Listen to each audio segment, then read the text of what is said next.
Hi friends, welcome back to our channel. நம்ம சேனலை மறக்காமல் லைக் சப்ஸ்கிரைப் பண்ணிக்கோங்க. நாளைக்கான ப்ரோமோவில் என்ன நடக்குது பார்த்தீங்கன்னா, ராணி தமிழை கூப்பிட்டு கடைக்கு போயிட்டுருப்பாங்க.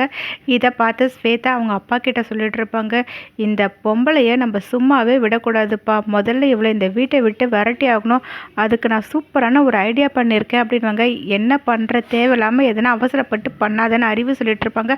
அதுக்கு ஸ்வேதா வந்துட்டு, அப்பா ஒரு பிரச்சனையும் வராது, இந்த பொம்பளையும் வீட்டை விட்டு போயிடுவா, அதுக்கப்புறம் இந்த தமிழும் இந்த வீட்டில் இருக்க மாட்டா, பாரதியும் இப்போ ஜெயிலுக்கு போயாச்சு, இனிமேல் யாராலையும் ஒன்றுமே பண்ண முடியாது அப்படின்னு வந்து சொல்லிட்டு இருப்பாங்க. இங்கே பார்த்தீங்கன்னா ராணி வந்து தமிழை கூப்பிட்டு வந்துட்டு இருக்கும்போது சுற்றி வந்து ஒரு 4-5 ரவுடிங்க வந்து தடுப்பாங்க. அப்போ ராணி வந்து என்கிட்ட எந்த ஒரு பணமும் இல்லை, தயவு செஞ்சு என்னை விட்டுடுங்க அப்படின்னு வந்து சொல்லிட்டு இருப்பாங்க.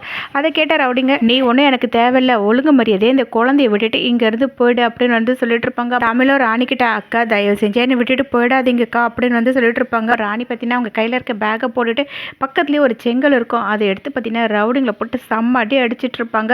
அப்போ ரவுடிங்க வந்துட்டு, தேவையில்லாத எங்ககிட்ட பிரச்சனை பண்ணாமல் குழந்தைய எங்ககிட்ட விட்டுட்டு போயிடு அப்படின்னு வந்து சொல்லும்போது ராணி பார்த்தீங்கன்னா கல் அங்கே இருக்க உருட்டுக்கட்டையை வச்சு அந்த ரவுடிங்களை அடித்து துரத்தி விட்டுருவாங்க.